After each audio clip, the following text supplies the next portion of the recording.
Assalamualaikum warahmatullahi wabarakatuh. Waalaikumsalam warahmatullahi wabarakatuh. Selamat pagi ibu-ibu guru yang hebat. Selamat pagi. Salam sejahtera, mari kita panjatkan untuk kita semua.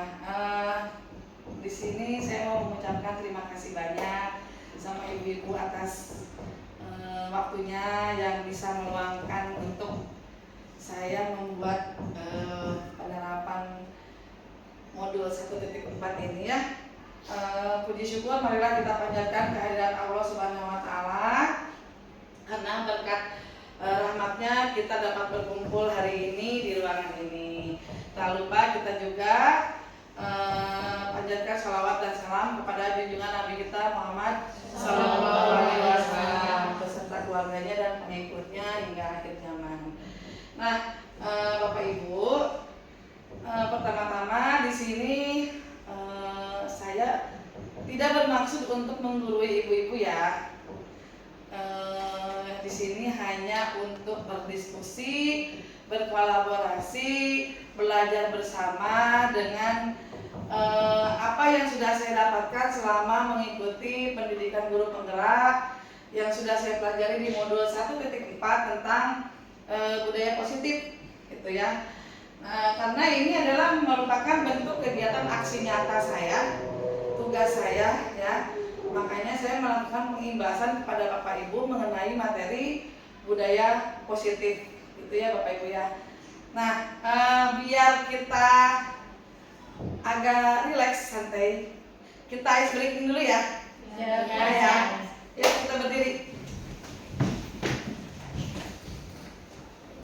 Nah, kalau saya bilang batuk, pegang mulut dulu.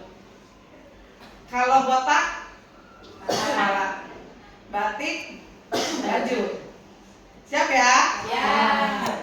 Mulai. Batik, batuk, botak, botak, batik, batuk, batik, batuk, botak, batik, batuk, botak, batik, botak, batuk, batuk, batuk, batik, botak, batuk, batik. Oke, terima kasih. Keren. Ibu semuanya fokus ya, semangat ya. Nah, untuk yang pertama kita ada diseminasi pemahaman budaya positif ya. Ini kegiatannya, bentuk kegiatannya adalah diseminasi pemahaman budaya positif kepada rekan guru di SMA Negeri 1 Rawamerta. Nah, budaya positif ini adalah nilai-nilai, keyakinan-keyakinan dan kebiasaan-kebiasaan di sekolah yang berpihak pada murid agar murid dapat berkembang menjadi pribadi yang kritis, penuh hormat dan bertanggung jawab sehingga mewujudkan profil pelajar Pancasila ya. Tetap ya, kita harus berpihak kepada murid ya. Nah, ini konsep inti budaya positif ada 7. Yang pertama ada perubahan paradigma, yang kedua ada disiplin positif, ada motivasi perilaku manusia, kebutuhan dasar manusia, posisi kontrol guru, keyakinan kelas, dan segitiga restitusi. Nah, untuk pembelajaran yang pertama adalah pembelajaran dengan paradigma baru. Dalam membangun budaya positif, sekolah dapat menyediakan lingkungan yang positif, aman, dan nyaman agar murid mampu berpikir, bertindak, dan mencipta dengan merdeka, mandiri, dan bertanggung jawab. Disiplin juga berkaitan dengan kontrol guru terhadap murid. Seperti apa sih sekolah yang lingkungan yang aman dan nyaman itu ibu-ibu? Lingkungan yang nyaman ya seperti tidak ada sampah Ya, di dalam kelas, bersih ya intinya. bersih, dilihat dari sampah ataupun udara. Ya. Biasanya di sini banyak pencemaran udara ya, Ya. yang kita panen. Ya betul ya. Ya pokoknya bagaimana caranya supaya si murid ini nyaman di sekolah gitu. Mereka tidak bosan di sekolah, melakukan pembelajaran dengan senang hati gitu ya, membuat mereka nyaman, aman, dan biasanya kan ada sekolah-sekolah yang dekat dengan jalan yang bising gitu ya. Kebetulan kan alhamdulillah sekolah kita mah tidak terlalu dekat dengan jalan raya yang banyak pengendara gitu ya. Pembelajaran dengan paradigma baru merupakan pembelajaran yang dirancang berdasarkan prinsip pembelajaran berdiferensiasi, sehingga peserta didik belajar sesuai kebutuhannya berdasarkan tahap perkembangan yang sesuai dengan teori psikologi modern untuk mewujudkan profil pelajar Pancasila. Nah, ini profil pelajar Pancasilanya ada 6 yang kemarin kita bahas ya, Ibu, yang bisa ada lagunya itu ya. Ada beriman, bertakwa kepada Tuhan Yang Maha Esa dan berakhlak mulia, berkebinekaan global, mandiri, bernalar kritis, bergotong royong, dan kreatif. Nah, sekarang lanjut ke disiplin positif. Pertama, disiplin berasal dari kata disiplina yang artinya adalah belajar. Disiplin mengacu pada disiplin diri yang memiliki tanggung jawab terhadap apa yang dilakukannya berdasarkan nilai-nilai yang diyakini. Disiplin positif merupakan salah satu cara penerapan disiplin yang bertujuan untuk menumbuhkan kesadaran serta memberdayakan peserta didik tanpa imbalan penghargaan atau reward, ancaman atau hukuman. Ya, kita juga sebagai pendidik, tujuan kita adalah menciptakan peserta didik yang memiliki disiplin diri sehingga mereka berperilaku mengacu kepada nilai-nilai kebajikan universal dan memiliki motivasi intrinsik dalam perubahan perilaku ke arah yang lebih baik. Pasti kita tujuannya juga sama ya, ibu-ibu ya. Di sekolah itu kan ada penerapan yang namanya disiplin ya, biar anak itu terbiasa mandiri, bertanggung jawab gitu ya, tidak lalai dengan kewajibannya, tugas-tugasnya. Makanya diterapkanlah budaya disiplin positif. Nah, ini untuk nilai-nilai kebajikan universalnya. Nilai-nilai kebajikan adalah sifat-sifat positif manusia yang merupakan tujuan mulia yang ingin dicapai setiap individu. Kita kan pasti kalau melakukan sesuatu juga pasti ada arah dan tujuan gitu ya. Ini nilai-nilai kebajikan dari profil pelajar Pancasila dan 9 pilar karakter atau Indonesian Heritage Foundation atau IHF. Yang profil pelajar Pancasila yang tadi sudah disebutkan: beriman, bertakwa kepada Tuhan Yang Maha Esa dan berakhlak mulia, mandiri, bernalar kritis, berkebinekaan global, bergotong royong, dan kreatif. Kalau 9 pilar karakter, yang pertama adalah cinta Tuhan dengan segenap ciptaannya. Kedua, kemandirian dan tanggung jawab, hormat dan santun, dermawan, suka menolong dan gotong royong, percaya diri, kreatif dan pekerja keras, kepemimpinan dan keadilan, baik dan rendah hati, toleransi, kedamaian dan kesatuan. Ya, mungkin ada ada bukan kolaborasi ada kaitannya ya. Jadi antara profil pelajar Pancasila dengan 9 pilar ini ada hubungannya gitu ya, dengan melihat poin-poinnya.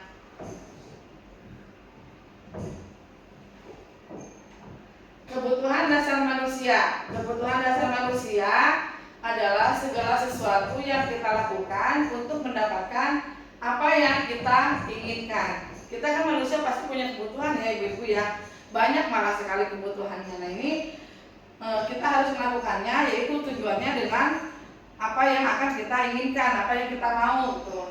Seluruh tindakan yang kita lakukan memiliki tujuan tertentu dan semua usaha terbaik yang kita lakukan adalah dalam rangka agar kebutuhan dasar kita terpenuhi dengan baik gitu ya. Jadi ada usaha lah, jangan mentang-mentang. Jadi nggak harus nanti juga datang sendiri kan, nggak gitu ya ibu-ibu ya.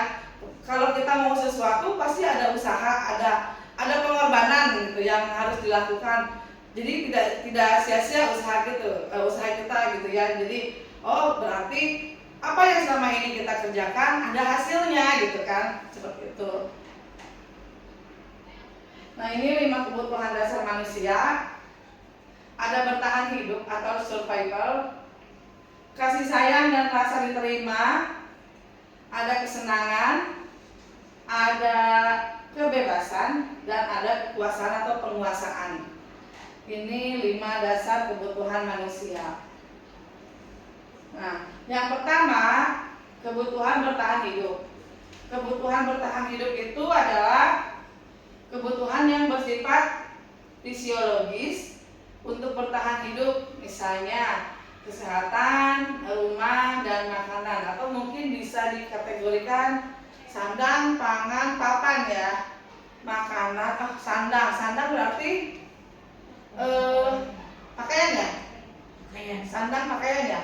Sandang, pakaian, pangan, makanan, papan, rumah atau tempat tinggal. Nah, ini juga itu kan salah satu kebutuhan pokok kita ya, Ibu ya.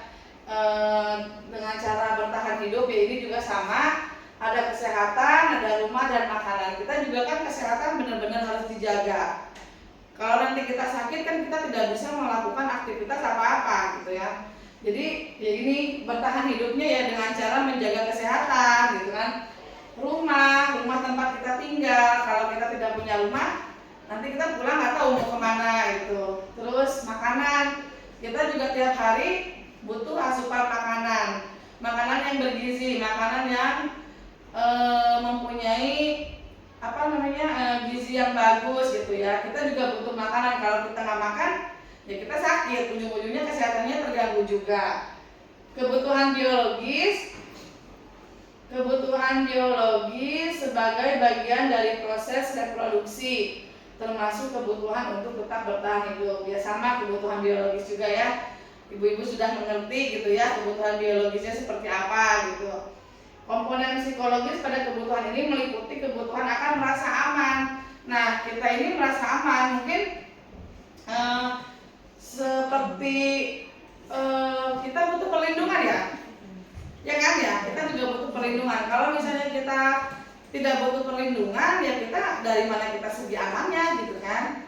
Makanya kita membutuhkan kebutuhan bertahan hidup yang merasa kalau kita tuh aman gitu ya Ibu. Kedua, kasih sayang dan rasa diterima. Kebutuhan ini dan 3 kebutuhan berikutnya psikologis. Ini kebutuhannya disayangi dan diterima, meliputi kebutuhan akan hubungan dan koneksi sosial. Berarti berhubungan baik dengan orang lain, berinteraksi dengan orang lain ya, menjalin hubungan yang baik dengan orang lain. Menjalin hubungan itu kan dalam artian ya kita bekerja sama gitu ya.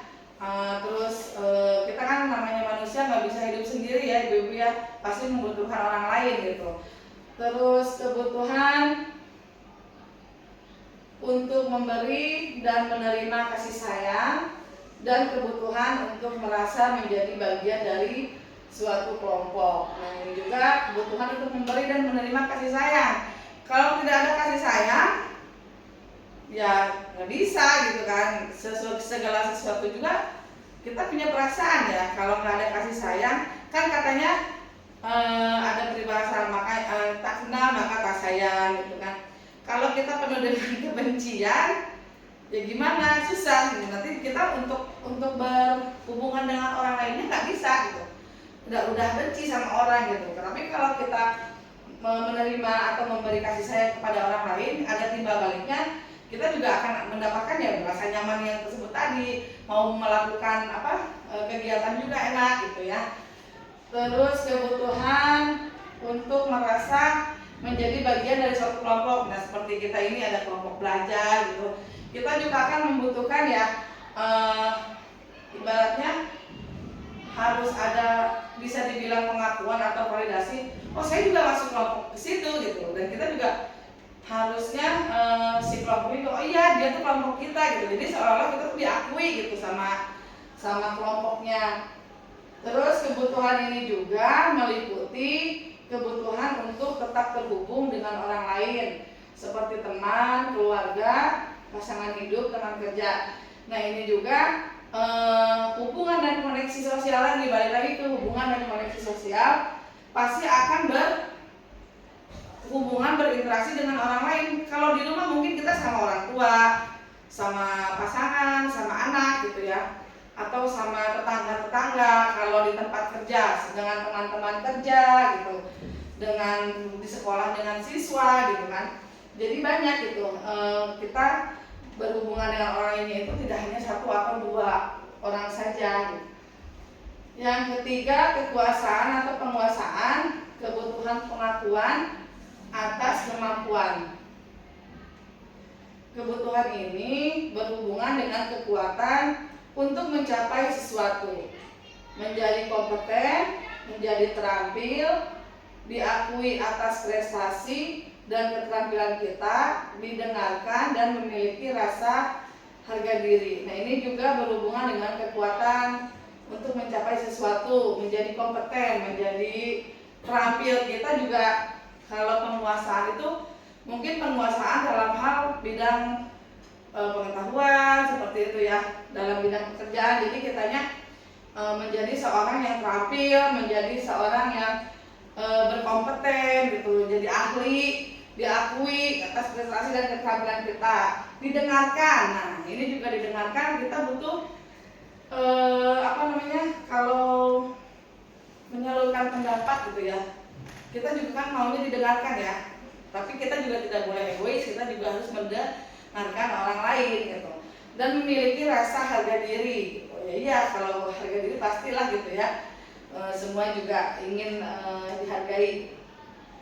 Lalu selanjutnya adalah kesenangan.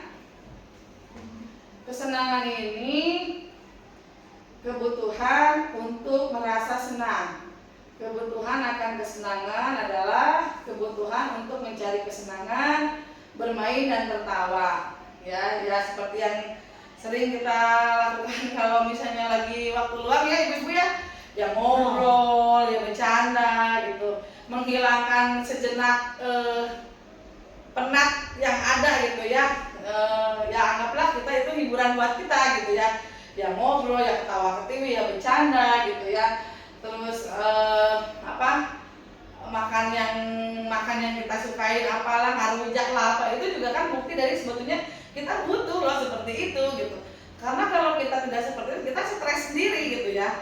Kita juga manusia yang memang membutuhkan waktu untuk ya ini loh kita loh gitu. Jangan hanya ayo terus kerja gitu kan, yang bikin orang stres kan. Terus jadi bawaannya marah-marah terus gitu, jadi sensitif gitu. Bayangkan hidup tanpa kenikmatan apapun betapa menyedihkan. Kalau sehari-hari kita highway dari pagi sampai sore ngajar atau kerja terus, tapi kita tuh nggak ada waktu yang buat ngobrol sama teman, bercanda sama teman gitu. Kok kayaknya ada yang kurang gitu ya, kok kaku amat gitu hidup teh, begini-begini wae gitu kan ya. Nah itu makanya ada kebutuhan untuk merasa senang. Glaser menghubungkan kebutuhan akan kesenangan dengan belajar. Nah itu juga jadi kesenangan juga bukan hanya kesenangan yang senang-senang, hura-hura.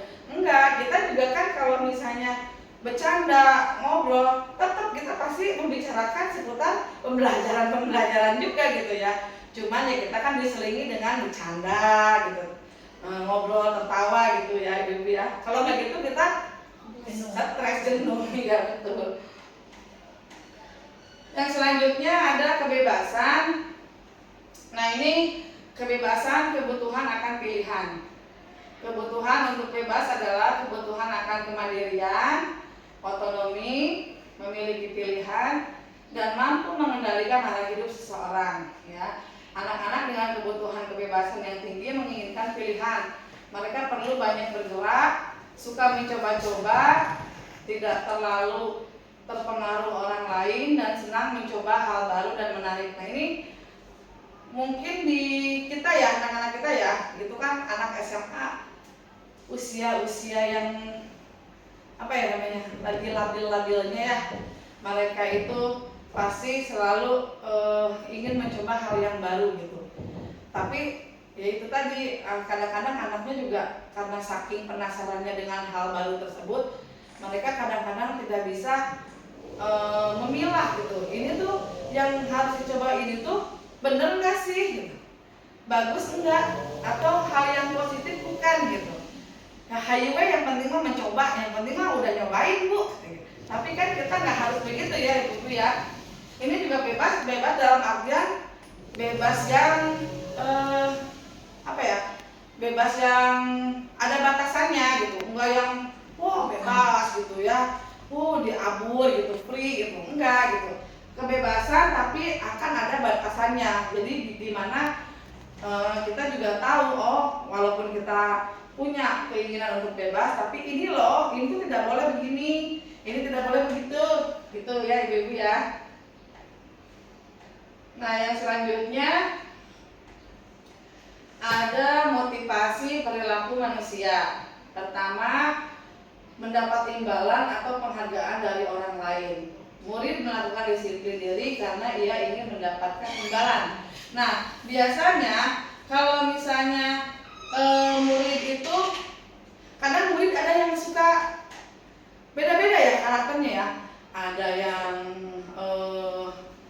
ingin dilihat guru, ada yang cuek sama deting gitu ya. Ada juga yang ke kantor gitu biar dapat poin gitu, poin positif atau nilai positif dari guru. Ada yang seperti itu gitu ya. Terus menghindari ketidaknyamanan dan hukuman. Murid melakukan disiplin diri karena dia takut dihukum. Nah, ini kebanyakan yang seperti ini nih ya. Siswa kita kebanyakan seperti ini. Mereka seolah-olah takut dihukum.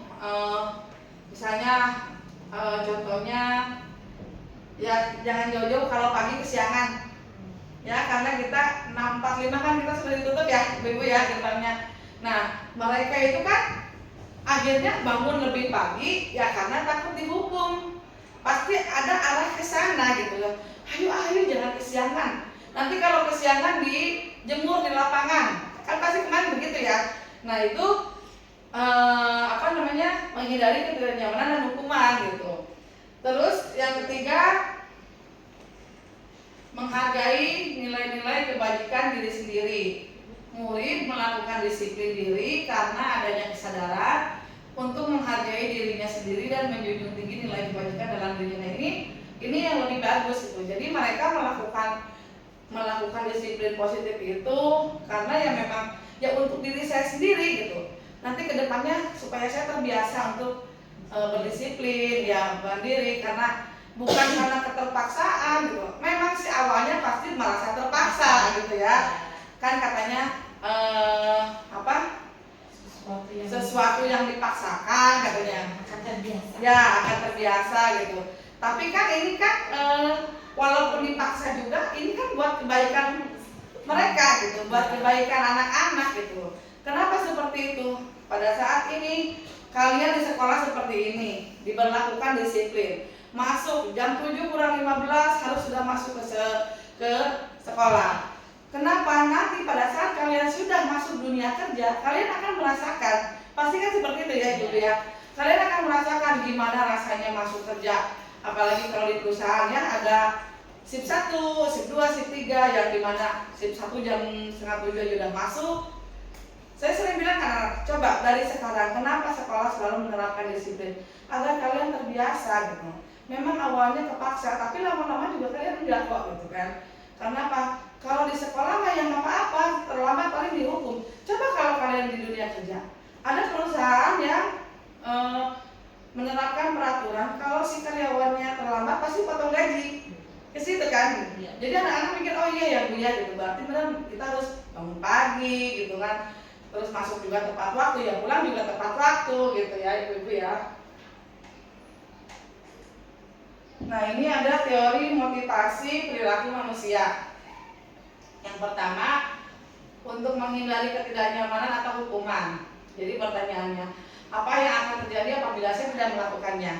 Gitu kan? Ini biasanya karena takut dihukum, gitu kan? Kalau saya tidak melakukannya, saya pasti dihukum. Ya kan, jawabannya saya pasti dihukum gitu kan. Makanya mau tidak mau, suka tidak suka, mereka pasti melakukannya atau mentaati si peraturan sekolah ini.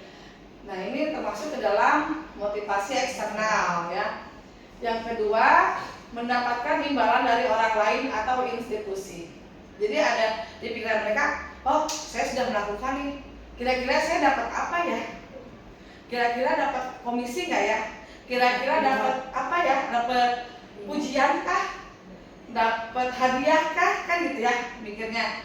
Itu juga masuk ke dalam motivasi eksternal, gitu ya. Nah, yang ketiga, untuk menghargai diri sendiri. Pertanyaannya adalah, saya akan menjadi orang yang seperti apa bila saya melakukannya? Berarti dalam dirinya dia menyadari, oh kalau saya melakukan disiplin, berarti nanti mungkin saya akan seperti ini di masa yang akan datang. Itu kebaikan buat diri saya sendiri. Berarti kan itu timbul dari dalam dirinya sendiri, gitu ya. Itu merupakan motivasi internal. Jadi tujuan disiplin positif untuk dirinya sendiri, gitu. Nah, ini ada hukuman, konsekuensi, dan restitusi. Kalau hukuman tidak terencana atau tiba-tiba, murid tidak tahu apa yang akan terjadi atau dilibatkan, bersifat satu arah, berupa hukuman fisik atau psikis. Ini kan kadang-kadang kita hukuman ini spontan ya. Ketika kita melihat anak melakukan kesalahan, pasti langsung truk, kamu ngapain? Ya udah, hukumannya gini. Itu kan tidak direncanakan, ibu-ibu ya. Terus si murid juga mungkin sadar atau tidak sadar dia melakukan kesalahan gitu. Satu arah kita yang mengarahkan, gitu kan. Kalau berupa hukuman fisik, ya mungkin zaman dulu ada yang bermain fisik, ada yang yang mau dipukul lah, ditampar atau dicubit atau gimana gitu ya. Kalau konsekuensi terencana atau disepakati dengan peraturan, murid tetap dibuat tidak nyaman. Sikap guru selalu memonitor murid. Nah, kalau konsekuensi bisa gini, ayo yang tidak mengerjakan tugas, biasanya gitu kan ya. Yang tidak mengerjakan tugas, hukumannya adalah atau kalian konsekuensinya harus lari misalnya di lapangan, atau kalau kalian tidak mengerjakan tugas, mosrek WC misalnya gitu. Nah, itu kan konsekuensi ya, berarti dalam diri anak itu timbul, aduh, daripada ntar suruh lari, mendingan kerjain aja gitu kan. Sikap guru yang memonitor, nah, kita juga kan pasti memonitor terus kan, kerjain nggak kamu kerjain nggak gitu kan. Nah, itu seperti itu ya ibu, konsekuensinya. Murid ya tetap pasti mereka tidak nyaman, karena yaitu antara dia mengerjakan dan tidak mengerjakan tuh, kalau tidak dikerjakan nanti konsekuensinya saya dapat seperti ini gitu. Kalau restitusi, proses menciptakan kondisi bagi murid untuk memperbaiki kesalahan. Proses kolaboratif yang mengajarkan murid untuk mencari solusi sendiri. Nah, ini menciptakan kondisi bagi murid untuk memperbaiki kesalahan. Nah, itu mungkin dari si muridnya kita kasih kesempatan ke murid. Sok, kamu mau gimana, gitu kan? Mau seperti apa? Jadi tidak menghukum ya ibu-ibu ya, menanyakan kamu maunya gimana, gitu ya. Apa yang bisa kamu lakukan supaya kamu tidak melakukan ini lagi? Itu kan biasanya gitu ya. Terus kolaboratif, yaitu berkolaborasi, bekerja sama, mengajarkan untuk mencari solusi sendiri. Ya, misalnya sama murid yang bermasalah HP misalnya, so kamu maunya gimana? Kan kita mencari solusi di sini. Ibu tidak akan menghukum atau tidak akan mencari siapa yang salah, gitu kan. Sok maunya gimana? Misalnya dia bilang, ya udah bu, nanti saya tidak akan main HP lagi. Nah, itu kan udah mulai kesadaran dari dirinya sendiri ya, gitu bu. Nah, ini ada 5 posisi kontrol untuk guru. Pertama sebagai penghukum, kedua sebagai teman, 3 sebagai pembuat rasa bersalah, keempat sebagai pemantau, dan kelima adalah sebagai manajer. Nah, contoh penerapan 5 posisi kontrol guru.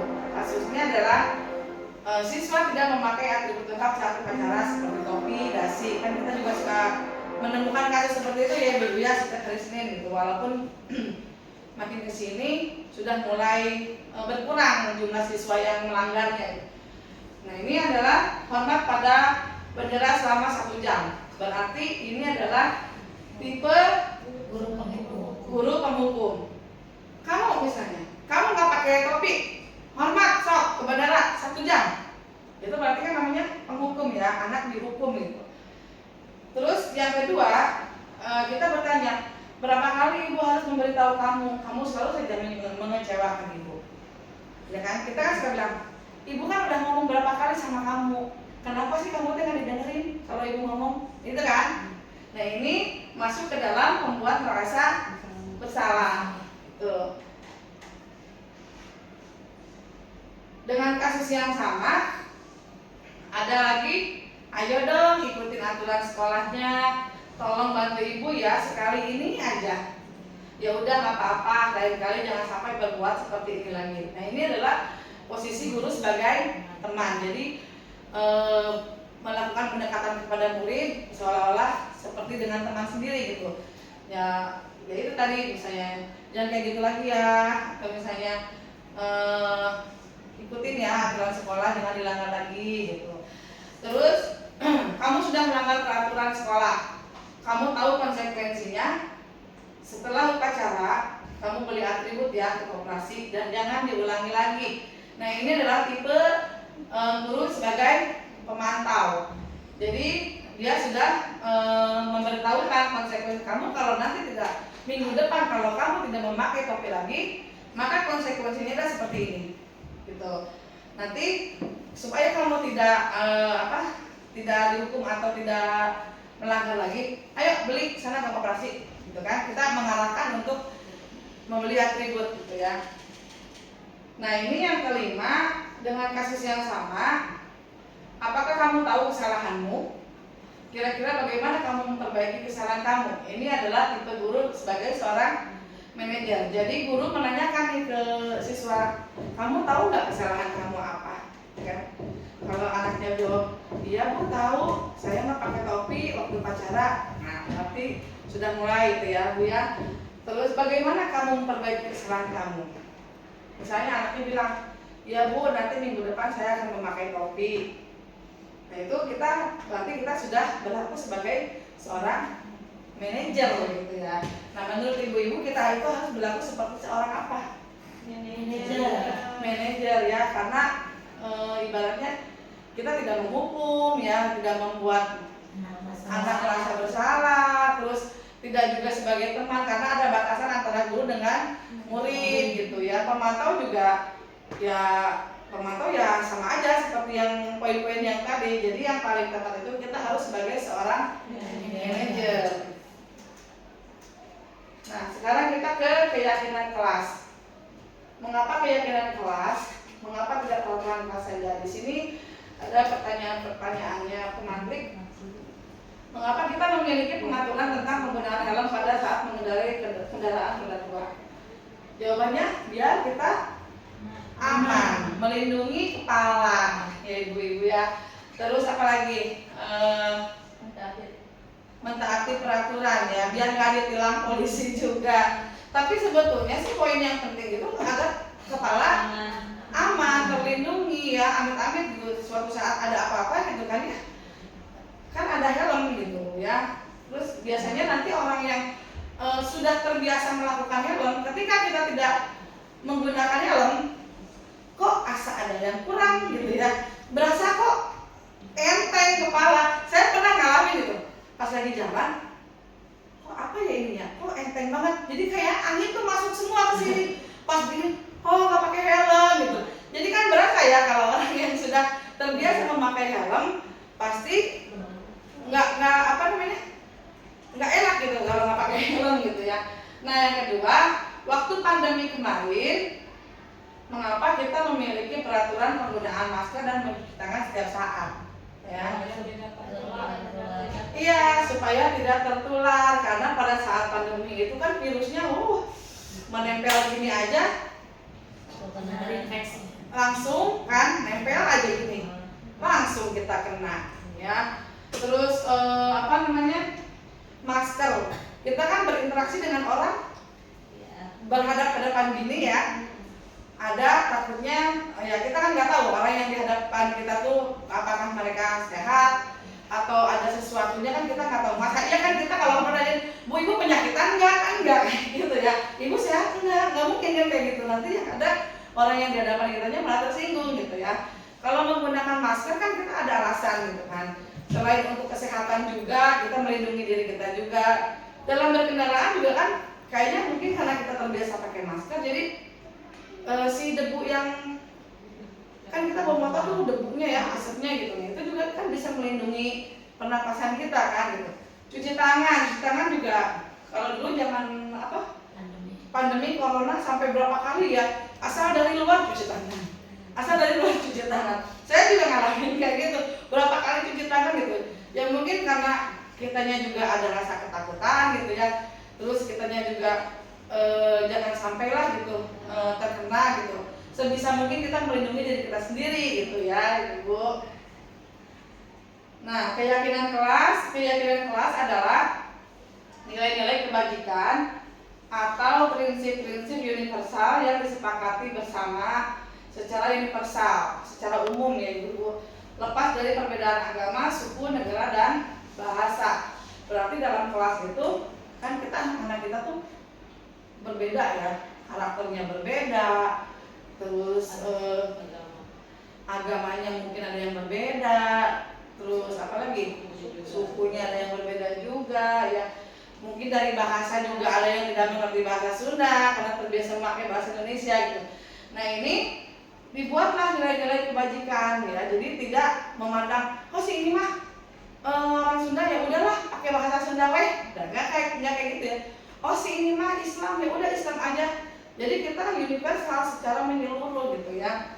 Seseorang akan lebih bersemangat dalam menjalankan keyakinannya daripada sekedar mengikuti peraturan. Ya, ibu-ibu pasti udah sering ya bikin keyakinan kelas ya dengan anak-anak yang di diwali kelaskan gitu ya. Pasti kan ada keyakinan kelas, ada kesepakatan kelas gitu. Contohnya kecil misalnya kalau terlambat nih mau diapain, atau misalnya kamu kalau terlambat mau gimana, atau kalau yang tidak piket.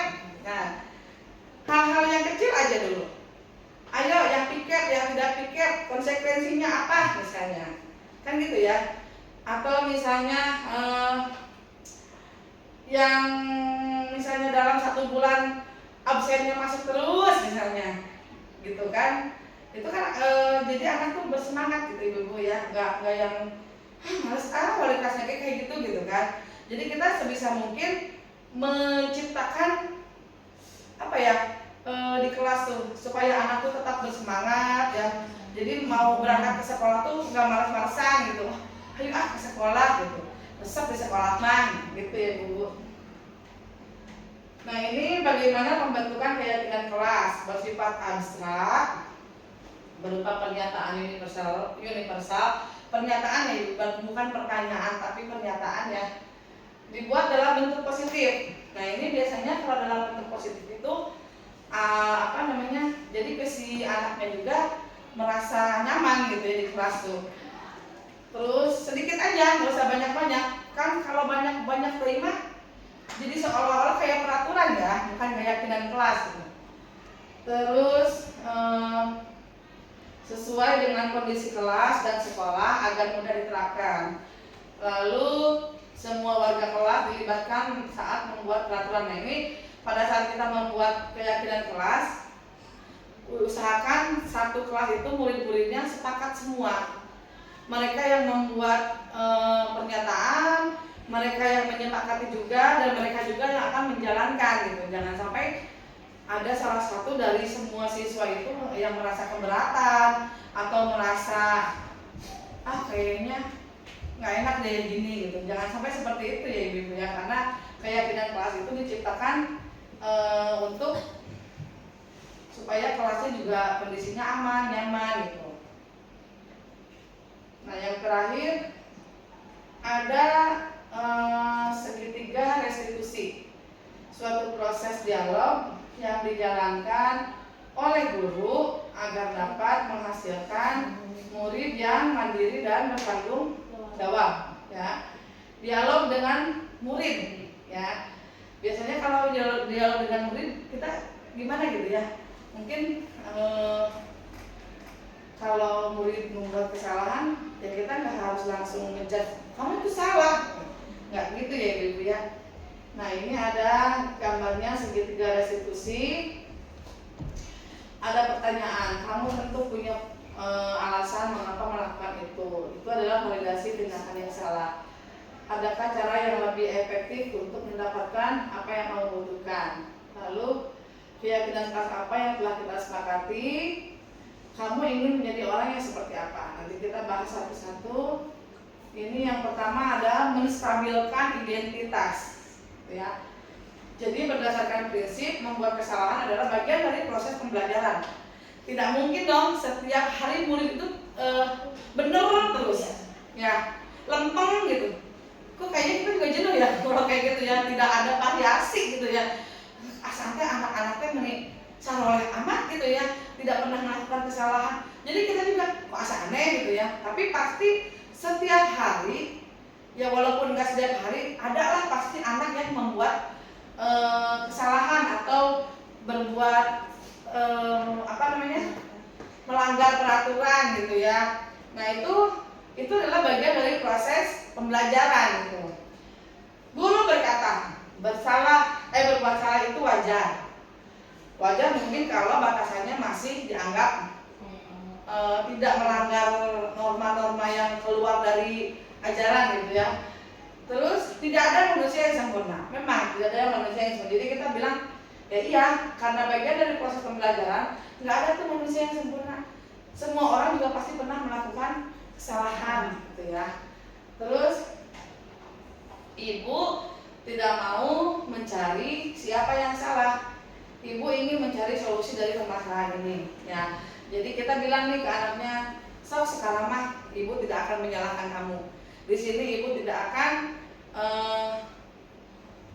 ngomong mencari, nih kamu salah, enggak. Tapi di sini kita lebih mencari solusi ya. Solusi dari permasalahan yang kamu buat, apa sih solusinya? Bukan perkara benar dan salah ini ya.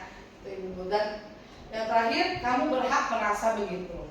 Jadi mungkin si anak juga ada alasannya gitu kan, kenapa sih gitu. Dan mereka juga emang punya hak sih sebetulnya untuk melanggar gitu ya, untuk membuat kesalahan juga hak mereka gitu, bukan berarti hak yang nggak benar gitu. Tapi namanya kesalahan kan, kita kan kadang suka sadar juga nggak sadar gitu ya. Mungkin ibu-ibu juga pernah melakukan segitiga restitusi di kelas, tetapi belum menyadari. Saya juga pernah seperti itu, misalnya ada anak didiknya atau ada anak asuhnya yang di kelas melanggar aturan atau berbuat kesalahan, pasti dipanggil dong ya ibu-ibu ya, kamu kenapa, kan pasti gitu ya.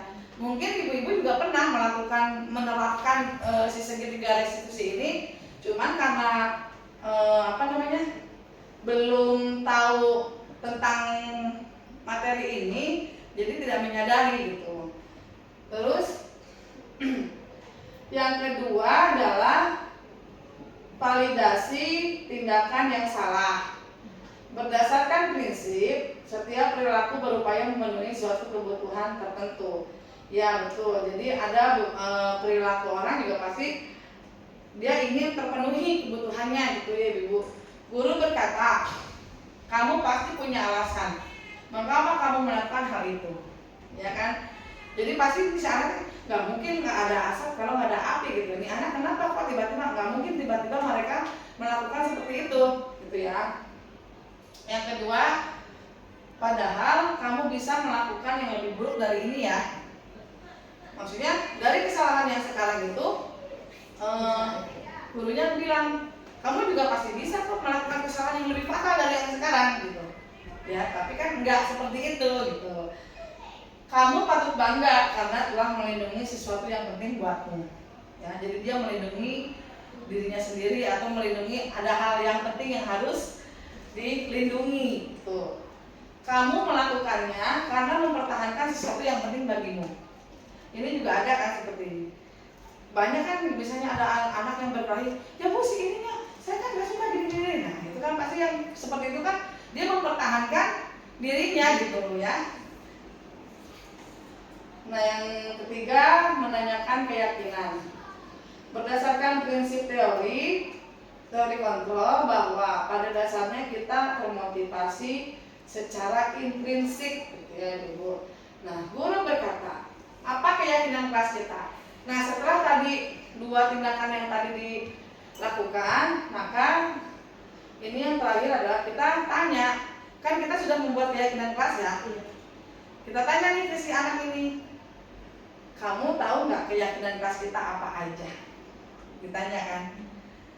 Yang sudah kemarin kita buat, yang sudah kemarin kita sepakati, tahu enggak?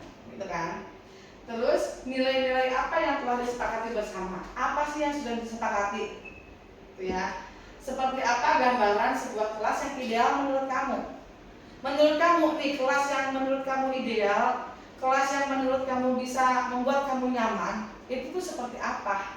Gitu ya, dikasih pertanyaan seperti itu. Kamu ingin menjadi orang yang seperti apa? Tanya, kamu maunya gimana? Kamu mau jadi orang seperti apa? Apa kamu mau jadi orang yang baik? Atau kamu mau menjadi orang yang tidak baik? Itu kan pasti mereka sudah punya jawaban sendiri ya Bu ya. Tuh. Nah, ini kita sudah berada di penghujung. Dalam penerapan program disiplin positif, hendaknya guru memiliki standar kepribadian profesional dan sosial yang baik, di mana guru mampu berefleksi pada posisi kontrolnya. Saat ini, bagaimana perjalanan dirinya sebagai among atau posisi manajer yang menuntut murid menjadi insan yang mandiri, merdeka, dan bertanggung jawab. Jadi, ya saya yakin ibu-ibu hebat ini pasti sudah luar biasa lah menghadapi anak-anak kita yang mempunyai karakter yang berbeda ya. Kadang-kadang di kelasnya ada yang seperti Ibu Peri gitu ya. Ada yang ketika yang harusnya hari ini tuh saya tuh nggak mau marah gitu, nggak mau marah, tapi tiba-tiba Bu si ini gini. Jadi aja kepancing kan? Ibu tiri. Ya, ada Ibu Peri, ada Ibu Tiri. Ya, jadi gitu. Jadi memang luar biasa ya menghadapi anak-anak sekarang ini Gen Z ya, namanya Gen Z, anak-anak milenial yang kadang-kadang mah orang terserah gue aja. Ya kan? Kadang-kadang kita kalau ngomong juga kita tuh udah marah loh di depan. Tapi masih ada aja celetukannya. Ada yang kayak gitu, Bu? Ada banyak ya. Atau yang gestur tubuhnya. Nah, ada yang seperti itu. Ya. Tapi kita kan nggak bisa sabar kan gitu ya. Tapi kan nggak ambil gitu ya. Tapi ya sebisa mungkin ya sudahlah gitu. Memang sekarang itu pendidikannya berpihak pada murid, kita tidak boleh menghukum gitu ya. Makanya ada segitiga restitusi. Ya saya akui, ya saya juga sering gitu mendapatkan hal-hal seperti itu. Cuma jadi greget sendiri gitu ya, gemas sendiri gitu. Ya udahlah, intinya ya astagfirullahaladzim tuntunan ya Allah gitu kan. Jadi ya sudahlah, mungkin di balik kenakalan mereka atau di balik mereka seperti itu, siapa tahu mereka nanti ke depannya bisa menjadi orang yang sukses, yang bisa membanggakan kita gurunya gitu ya. Dan dia juga merasa bangga, oh itu loh guru saya tuh sekolah di sini loh gitu. Dan dia bisa menjadi orang yang sukses, itu kan kebanggaan buat kita ya ibu-ibu ya. Dan kita mah tidak minta apa-apa sama siswanya, melihat anak-anak kita menjadi orang yang sukses aja kita mah udah bersyukur banget, udah alhamdulillah banget gitu kan. Beda lagi dengan anak yang mungkin ada yang kurang beruntung juga gitu ya. Tapi kan kita tidak boleh tidak boleh ngomong yang ayo sih kamu mah dulu sekolahnya gini. Kita kan nggak boleh gitu ya. Cuma kita bisa menyemangati, ayo lebih semangat lagi, lebih rajin lagi kan gitu ya. Ya itulah dibalik karakter anak-anak kita yang sangat istimewa, yang berbeda-beda, yang ya luar biasa lah pokoknya ya. Nah, sudah di penghujung acara ini, kegiatan ini, saya ucapkan terima kasih kepada ibu-ibu guru yang hebat, yang luar biasa, yang sudah menyimak penerapan pemahaman modul saya di modul 1.4 tentang budaya positif. Terima kasih sekali untuk waktunya. Semoga ini bisa menjadi menambah wawasan buat ibu-ibu. Ya, saya juga tidak menggurui, cuman berbagi ilmu aja gitu ya, kita sharing aja. Saya tutup dengan wassalamualaikum warahmatullahi wabarakatuh.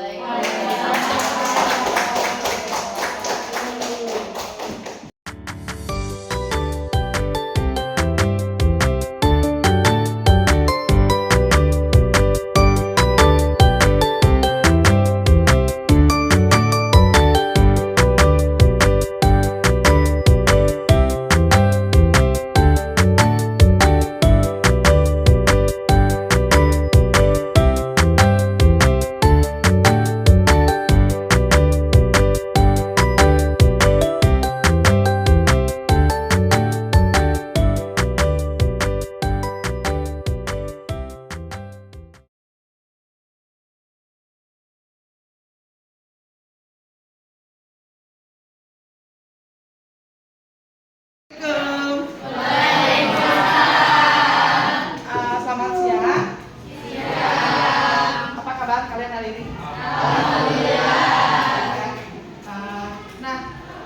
Di sini Ibu menyampaikan ya bahwa di tahun ajaran baru ini Ibu dipercaya menjadi wali kelas 11 IPA 4. Menjadi wali kelas kalian ya.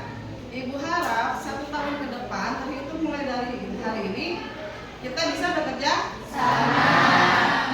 sama dan bisa berkolaborasi. Ya.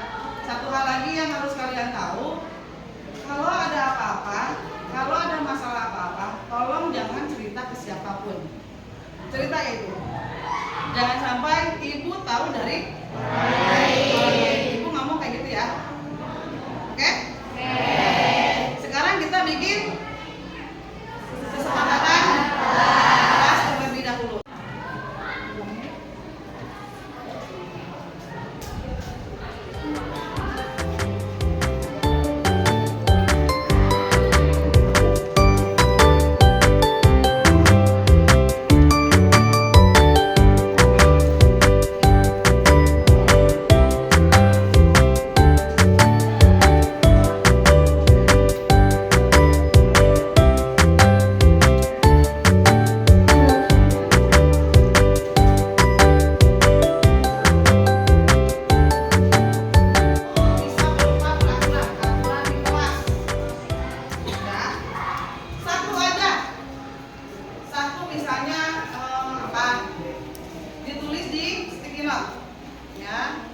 Silakan. Nanti kalau sudah selesai ditempel di sana. Ya. Ayo, silakan. Sudah? Tiara. Tempel. Yang sudah ditempel. Tempel.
Keyakinan kelas,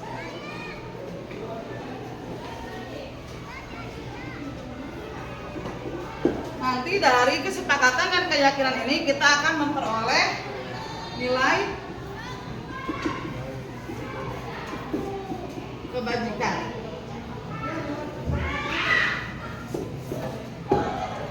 Ibu boleh minta 5 orang maju ke depan buat membacakan. Yuk cepat. Coba lagi, Dita. Oke. Ini satu lagi. Satu lagi. Atau coba tolong dibacakan apa aja itu kesepakatan kelasnya. 1. Tidak membuang sampah sembarangan. Tidak membuang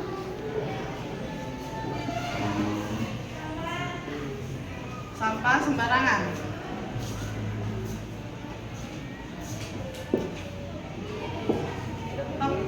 Tidak membuli.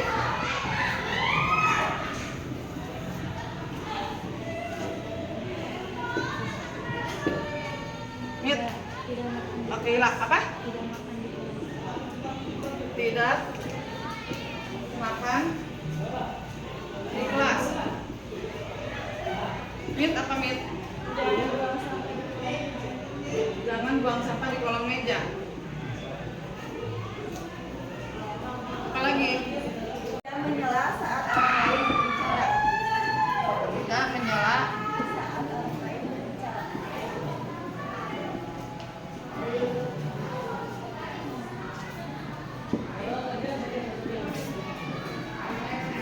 Ada lagi? Ada lagi nggak? Tidak ada. Tadi jangan buang sampah di kolong.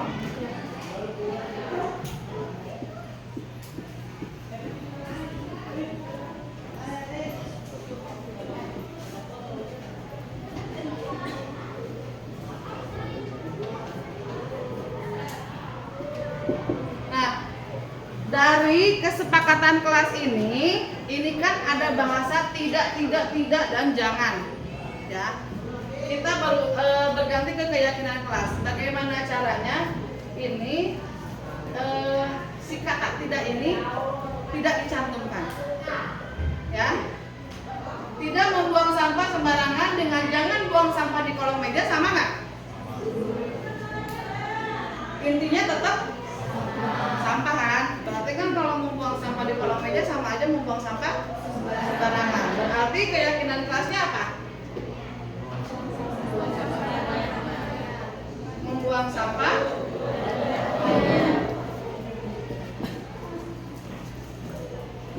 pada tempatnya.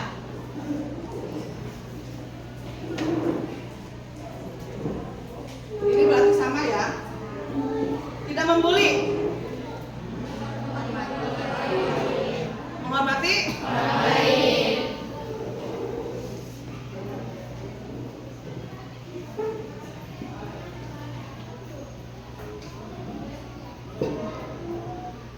Tidak menyela saat orang lain berbicara. Jadi kalian pada saat orang lain berbicara tuh kalian nggak boleh memotong, nggak boleh menyela. Berarti keyakinan kelasnya apa? Bicara saat dipersilakan.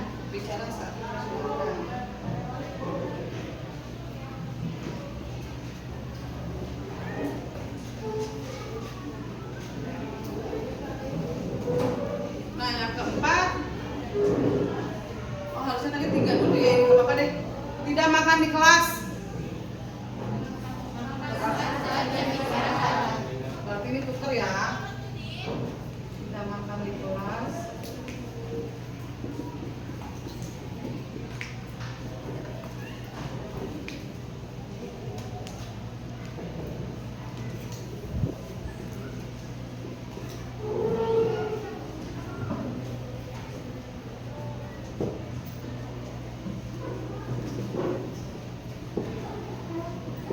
Yang keempat berarti tidak makan di kelas itu apa? Makan saat jam istirahat. Nah, dari keyakinan kelas ini kan terdapat nilai-nilai kebajikan ya, yang sesuai dengan profil pelajar Pancasila. Dari kesepakatan kelas, keyakinan kelas, akhirnya ditemukanlah nilai-nilai kebajikan. Yang pertama, membuang sampah pada tempatnya. Berarti itu bentuk dari tanggung jawab.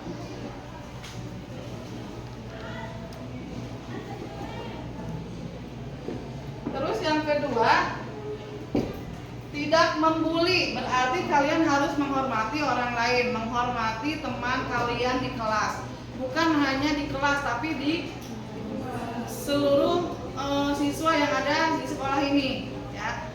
Tidak membuli berarti kalian harus menghormati orang lain. Maka nilai kebajikannya adalah menghormati.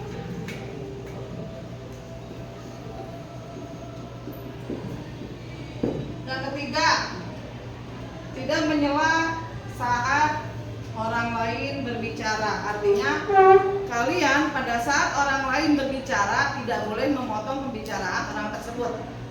Tidak boleh menyela pembicaraan orang lain tersebut, ya. Keyakinannya berarti kalau mau berbicara pada saat dipersilakan. Kalau belum dipersilakan berarti tidak boleh berbicara. Bukan tidak boleh ya, maksudnya ada waktunya gitu. Karena kalau orang lain berbicara, kalau kalian memotong sama aja itu namanya tidak sopan, ya. Berarti nilai kebajikannya adalah menghargai. Nah, yang terakhir, tidak makan di kelas. Yang ibu tahu tuh kalian pernah ya melihat pada saat jam pelajaran tidak ada guru, kalian makan di kelas, ya. Kalau minumnya mending ya. Tapi kalau makan kan kadang-kadang makan Indomie, makan apa itu kan baunya nyengat ya. Nah, berarti kalau tidak makan di kelas, keyakinannya adalah makan saat jam istirahat. Berarti nilai kebajikannya adalah disiplin. Oke, silakan kalian yang 5 orang boleh duduk.